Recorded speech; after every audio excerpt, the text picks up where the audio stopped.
La région de Namur a connu un développement périphérique important, bien au-delà du centre urbain situé à la confluence de la Sambre et de la Meuse.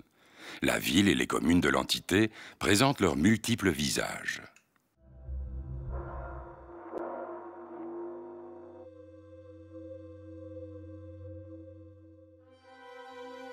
À Floreffe, c'est une floraison de découvertes pour tous ceux qui y séjournent ou ne font qu'y passer.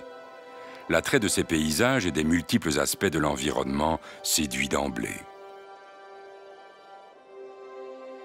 Au premier coup d'œil, l'abbaye, 850 ans d'histoire.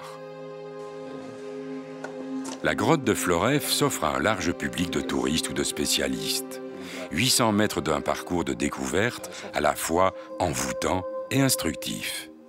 Se mêlent au spectacle des crêtes de coq, des franges, des découpures, des plis, toute la souplesse de mystérieuses draperies. À toute vitesse pour essayer de pas tellement torturer, si je puis dire. On dirait un gâteau. Un guide compétent vous explique l'évolution des vallées de la Meuse et de la Sambre, la formation des grottes. Vous découvrirez une exposition sur la préhistoire, sur les habitants des cavernes. Documents et fossiles de la faune et de la flore typiques des sols calcaires complètent la visite. À peine sorti du sombre mystère des profondeurs, vivez l'éblouissement d'une découverte, celle de la tour de Floreffe et du château. C'est comme un jaillissement. Montez peut-être ensuite sur sa terrasse, votre regard s'élargira comme en point d'orgue sur la vallée et ses pentes verdoyantes. En 1632, la peste décime de nouveau la ville. Anxieux et fébriles, les gens érigent cette chapelle à Saint-Roch, invoquée contre les épidémies. Comme portée et gardée par un mur puissant, l'abbaye de Floreffe domine la ville.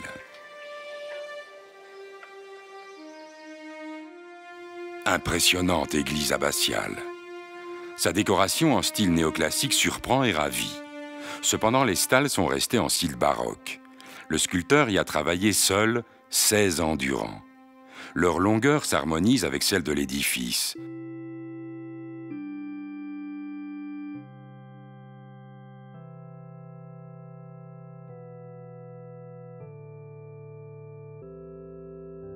Un musée occupe les annexes médiévales de l'abbatiale. Il en évoque l'histoire. L'église a été fondée en 1121 par saint Norbert, à la demande de Godefroy, comte de Namur. Laissez-vous envelopper par son ampleur.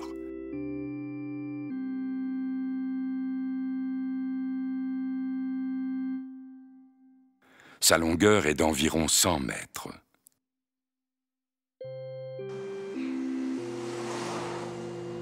Découvrez ce vaste ensemble en briques et en pierre bleue. Il date des XVIIe et XVIIIe siècles. Ce domaine monastique était le centre économique de la région. Gagnons le moulin de l'abbaye. Il date de 1250. Dans une ambiance d'époque, vous y cédez aux tentations des délices du terroir. Des salons de dégustation vous entraînent dans de savoureuses aventures. Bière, charcuterie, tartes, fromage et spécialement l'assiette floreffoise, composée de jambon fumé, de saucissons, de pâté de fromage, le tout avec du pain demi-gris.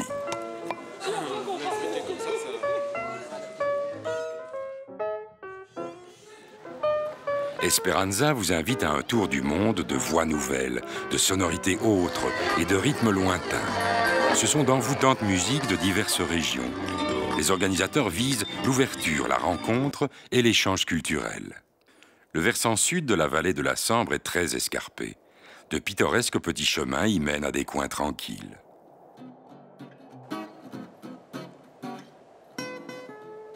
Gardons, rotangles, brèmes, goujons, carpes, carassins, tanches, ablettes et truites taquinent l'appétit du pêcheur. Piétons et cyclistes profitent des anciens chemins de halage.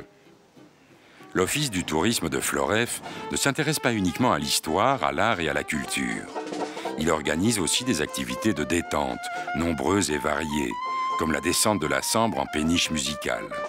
C'est un plaisir rare et multiforme de glisser doucement, de laisser la brise de la vallée vous frôler le visage, de vous détendre pour mieux vivre la musique et de plus, découvrir quelques aspects de la berge.